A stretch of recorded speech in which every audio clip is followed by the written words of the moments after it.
سڵاوتان لێبێت و ئەم کاتتان باش بینەرانی خۆشەویستی تەلەڤیزیۆنی کۆمەڵە یارمەتی هاوڕێیانی هاوکارم لە خزمەتتانداین بۆ پێشکەشکردنی گەشتی هەواڵەکانی ڕۆژی دووشەممە سەرەتا سەردێڕەی گرنگترین هەواڵەکان. داخوازی بنەماڵەی حەمید حسێن نژاد حەیدەرانلو لە نەتەوە یەکگرتووەکان، دەستبەسەرکردنی دوو هاوڵاتی لە ئاودانان و سووتانی بەردەوامی دارستانەکان لە شارستانی مێهران، دۆزینەوەی تەرمی 6 کەس لە گوندێکی ورمێ، مانگرتنی کرێکاران لە کارخانەی ئێران خودرەوی تەورێز، کۆبوونەوەی هاوبەشی خاننشینکراوان لە ڕەشت، پەیوەستبوونی بەندکراوانی زیندانی بێهبەهان بە کارزاری نابۆی عەدەم و ڕێکەوتنی نێوان ئامۆزش و پەروەرش و هێزە ئینتیزامیەکان بۆ چاودێری قوتابیان.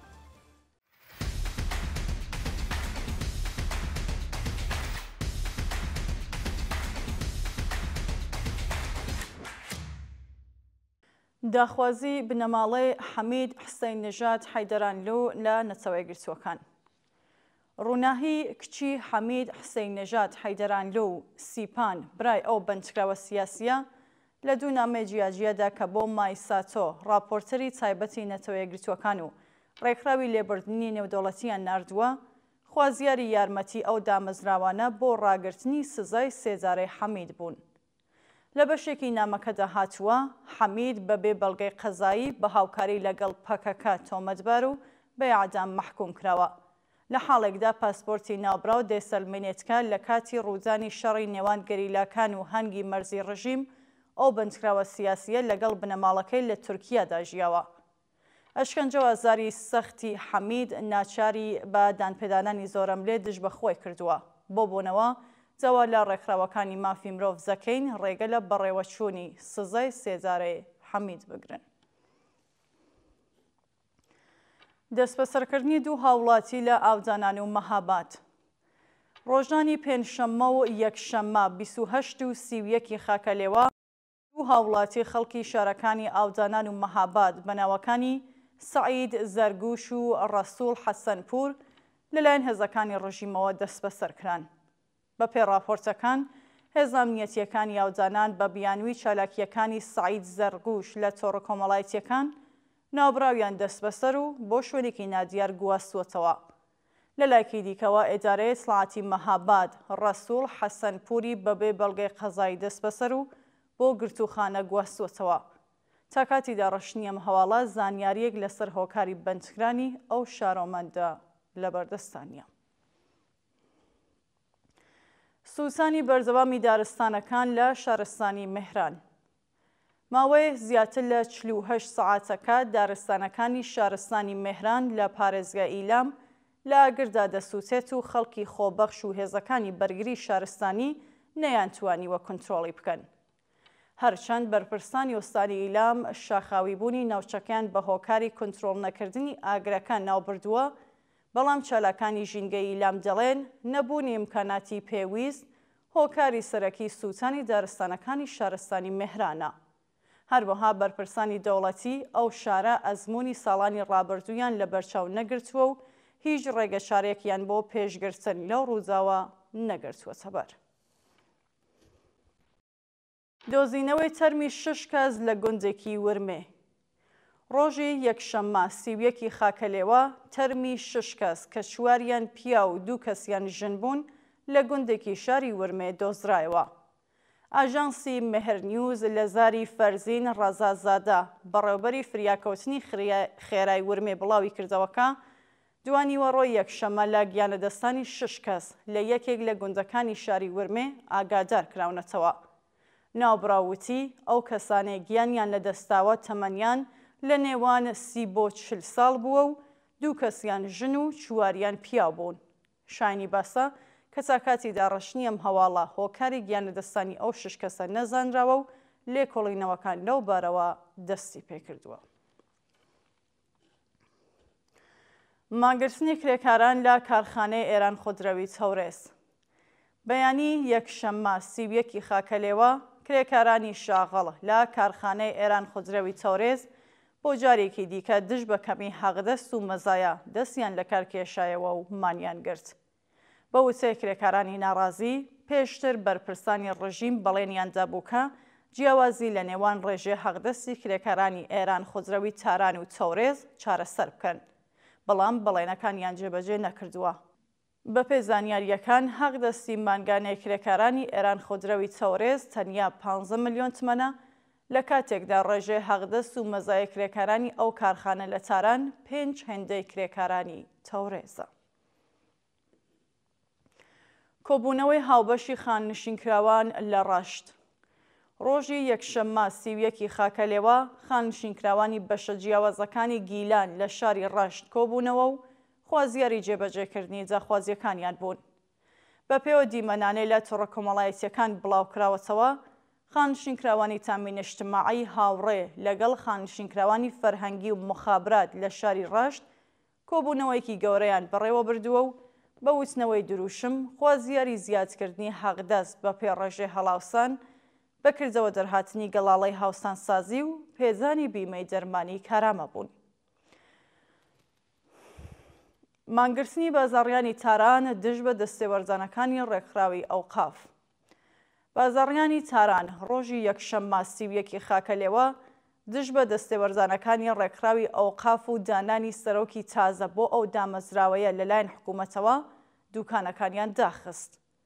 بازاڕیان لەوبارەوە ڕایان گەیاند دەوڵەت بەبێ هەواهەنگی لەگەڵ بازاڕیاندا سەرۆکی تازەی بۆ ئەو دامەزراوە داناوە و ڕێکخراوی ئەوقاف خەریکە یەک بە یەکی دوکانەکان لە بازاڕیان وەرەگرێتەوە. بازاڕیان هۆشداریان بە حکوومەتدا و وتیان دەستێوەرزان لە کاروباری بازار بە واتای کایەکردن بە نان و معیشەتی خەڵکە و ئەگەر درێژە بە هەڵس و کۆچەکانیان بدەن مانگرتنەکە پان و بەرینتر دەکەن. دروشم نووسینی ئازادیخوازانی کەراژ دژ بە سزای سێدارە. بەپێو وێنانێ بەدەستمان گەیشتووە کشان و کوڕانی ئازادیخوازی کەراژ بە بڵاوکردنی تراکت و نووسینی دروشم لەسەر دیوارەکان نێوشارە دژایەتی خۆیان لەگەڵ سزای سێدارە نیشانداوە و خوازیاری ئازادی هەموو بەندکراوانی سیاسی بوون.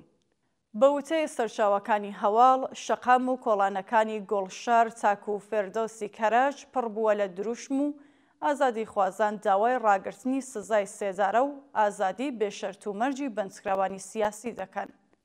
لە لایەکی دیکەوە کۆمەڵێک لە شۆڕەشگەران تراکتیان بە دروشمەکانی ژن ژیان ئازادی، مەرگ بۆ خامنەئی، ژن مافی هەمووان، ژیان مافی هەمووانە، ئیعدام مەکە، بەندکراوی سیاسی ئەبێ ئازاد بکرێت و مەرگ و نەمان بۆ ڕژیمی سەرکوتگەر و گەندەڵی کۆماری ئیسلامی لە نێو شەقامەکان بڵاو کردووەتەوە و خوازیاری کاردانەوەی بەرینی خەڵکی ئێران بەرامبەر بە جنایەتەکانی ڕژیم بوون. پەیوەستبوونی بەندکراوانی زیندانی بێهبەهان بە کارزاری نابۆ ئیعدام. ڕۆژی یەکشەممە 31 خاکەلێوە بەندکراوانی زیندانی بێهبەهان لە بەیاننامەیەکدا پەیوەستبوونی خۆیان بە کارزاری سێشەممانەی نابۆ سێدارە ڕاگەیاند. بەندکراوانی زیندانی بێهبەهان لە بەیاننامەیەکدا ڕایان گەیاند بەمبەستی هەڵوەشانەوەی سزای سێدارە و دژایەتی لەگەڵ شەپۆلی ئیعدامەکان سێشەممەی هەموو هەفتەیەک هاوڕێ لەگەڵ بەندکراوانی دیکەی ئێران لە خواردن مان دەگرن. شانی باسەکە کارزاری سێشەممانەی نابۆ سێدارە لە نوێی ڕێبەندانی ساڵی 1402 دەستی پێکردووە و تا بە ئەمڕۆ زیندانیانی 41 بەندیخانە پەیوەست بە و کارزارە بوون. گیانەدەستان و برینداربوونی 18 کرێکار لە چەند شاری ئێران. لە ڕۆژانی ڕابردوودا بەهۆی نەبوونی ئێمنی شوێنی کرار و خراپی ڕێگەوبان 16 کرێکار لە شارەکانی یەزد و سەبزەوار بریندار بوون و 2 کرێکار لە شارەکانی تەفرەش و قۆم گیانیان لەدەستاوە. سەکان 5 کرێکاری شاغڵ لە کارگەیەکی سەنعەتی لە شارۆچکەی نەدووشی یەزد بەهۆی ئاگرکۆچنەوە تووشی سووتانی جەستە بوون و ڕەوانەی لە مێحوەری سەبزەوار بۆ بەردەستکەن سرویسی گواستنەوەی کرێکاران تووشی ڕووزاوی هاتوچۆ بووە و لە ئەنجامی ڕووزاوەدا 11 کرێکار بریندار بوون. لە شارستانی تەفرەش بەهۆی وەرگەڕانی تەراکتۆر کرێکارێکی کەشاوەرزی گیانی لەدەستداوە و لە شاری قۆم کرێکارێکی بیناسازی بەهۆی بەربوونەوە بۆ نێوچاڵ یاسانسۆر گیانی بەخت کردووە. ڕێکەوتنی نێوان ئامۆزش و پەروەرش و هێزە ئینتیزامیەکان بۆ چاودێری قوسابیان. وەزیری ئامۆزش و پەروەرشی دەوڵەتی پزیشکیان ڕۆژی یەکشەممە 31 خاکەلێوە ڕێکەوتنامەیەکی لەگەڵ سەردارە ڕادان فەرماندەی هێزە ئینتیزامیەکانی ڕژیم واژۆ کرد چاکو لەو ڕێگەوە پۆلیس چاودێری قوسابیانی دژبەری حەجابی ئەجباری بکات. واژۆکردنی ئەو ڕێکەوتنامە لە حاڵێکدایەکە لە ساڵانی ڕابردوودا چەند قوسابی وەکو ئارمیتا گەراوەند، ئایناز کەریمی، ئارەزوو خاوەری و هیتر لەلایەن سەرکوزگەرانی ئینتیزامیەوە بە بیانووی دژایەتی لەگەڵ حەجابی ئەجباری کوژراون. ڕۆژی ڕابردوو شۆڕەی هەواهەنگی ڕێکخراوە سنفیەکانی فەرهەنگیانی ئێران بەیاننامەیەکی بڵاو کردەوە و سەبارەت بە دەستێوەرزانەکانی پۆلیس لە قوتابخانەکان هۆشداری بە دەوڵەتە. محەممەد حەبیبی وتەبێژی شۆڕەی هەواهەنگی لەو بەیاننامەدا وتی لێدوانەکانی وەزیری ئامۆزش و پەروەرش مایە شەرمە چۆن ئەبێ وەزیرێک خۆی وەکو سەربازی سەردار ڕادان ناوەبات و تا ئەو ڕادەیە خۆی بچووک بکاتەوە. وەزارەتی ئامۆزش و پەروەرش مڵکی شەخسی وەزیر یان مەیدانی تەڕاتێنی هێزە ئینتیزامیەکان نییە. بوونی پۆلیس لە قوتابخانەکان پێشێلکردنی ئاشکرای یاسا سەرکوتگەری و پێشێلکردی مافی قوتابیان و مامۆستایانە. بە زەبری باتۆم و هەڕەشە ناتوانن سیستمی پەروەردە بەڕێوە ببەن. ئێمە هۆشدار بە وەزیری ئامۆزش و پەروەرش دەدەین کە ئەرکی ئەوان پاراستنی کەرامەتی مامۆستایان و دابینکردنی ئەمنیەتی دەرونی بۆ قوتاب نەک پادگانی کردنی مەدرسەکان. سەپاندنی سزای زیندان بەسەر دوو چالاکی مەدەنی لە تاران و شەهریار.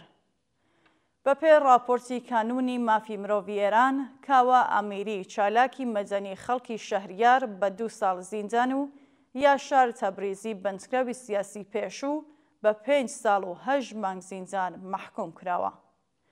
بەپێ زانیاریەکان کاوە ئەمیری لەلایەن لەقیەکی انقلابی شەهریارەوە بە تۆمەتی تەبلیغ دژی نیزام و بێڕێزی بەڕێبەری بە 2 ساڵ زیندان مەحکوم کراوە و سزاکەی بۆ ماوەی 5 ساڵ تعلیق کراوە. لەلایەکی دیکەوە یاشار تەبریزی بە تۆمەتی بڵاوکردنی پڕۆپاگەندا لە بەرژەوەندی ئیسرائیل و دژ بە ڕژیم بە 3 ساڵ و 7 مانگ، بە تۆمەتی بێڕێزی بەڕێبەری بە 1 ساڵ و 5 مانگ و بە تۆمەتی تەبلیغ دژی نیزام بە 5 ساڵ و 8 مانگ زیندان مەحکوم کراوە کە زۆرترین سزاواتە 5 ساڵ و 8 مانگی بۆ جێبەجێ دەکرێت. ناوبراو لە پەیجی تایبەتی خۆیدا لە تۆڕە کۆمەڵایەتیەکان ڕایگەیاند ناوەندە ئەمنیەتیەکانی ڕژیم پەروەندەیەکی تازەیان لە ژێرناوی بێڕێزی بە پیرۆزیەکانی ئیسلام بۆ ساز کردووە. لە سێدارەزانی دوو بەندکراو لە زاهیدان و گۆرگان. بەیانی یەکشەممە 31 خاکەلێوە حکمی عەدامی دوو بەندکراو بە تۆمەتەکانی پەیوەندیدار بە مادەی هۆشبەر و کوشتنی بەنقەست لە زیندانەکانی زاهیدان و گۆرگان جێبەجێ کرا. بەپێ راپۆرتی ڕێکخراوەکانی مافی مرۆڤ، بەندکراوێکی بەلوچ بە ناوی سەعەدۆڵا گۆرگیچ تەمەن 29 ساڵ بە تۆمەتی پەیوەندیدار بە مادەی هۆشبەر لە زیندانی زاهیدان ئەعدام کراوە. لەلایەکی دیکەوە سزای سێدارەی بەندکراوێک بە ناوی ئەحمەد یاوەری تەمەن 40 ساڵ بە تۆمەتی کوشتنی بەنقەست لە زیندانی گۆرگان جێبەجێ کراوە لە حاڵێکدا پێشتر بنەماڵەی کوژراوەکە ڕەزامەندیان لەسەر بەخشینی ناوبراو نیشاندا بوو. دووە هەواڵ هێرشی بەردەوامی ئەمریکا بۆ سەر حوسیەکان لە یەمەن. ڕۆژی یەکشەممە 31 خاکەلێوە فڕۆکەکانی ئەمریکا چەندین جار کۆگای چەک و تەقەمەنی حوسیەکانی یەمەنیان لە چەند شاریە وڵاتە کردە ئامانجوو بۆ هۆیەوە 12 کەس کوژران و 30 کەسی دیکەش بریندار بوون. بەرپرسانی حوسی لەو بارەوە بە مێدیاکانیان وت فڕۆکەکانی ئەمریکا بازاڕێکیان لە گەڕەکی فەرەوەی سەنعا کردووەتە ئامانجوو لە ئاکامی ئەو هێرشەدا بەلانی کەم 12 کەس گیانیان لەدەستاوە و زیاتر لە 30 کەسی مەدەنی بریندار بوون. هێرشەکانی ڕۆژی ڕابردووی ئەمریکا بە دوای هێرشە قورسەکانی هەفتەی ڕابردووی ئەو وڵاتە بۆ سەر کۆگای نەوتی حوسیەکان لە بەندەری ئەنجام دراوە کە تیادا 74 کەس بوونە قوربانی و 171 کەسی دیکەش بریندار بوون. بینەرانی خۆشەویست هەواڵەکانتان پێشکەشکرا هەر شاد و ئاسوودە بن.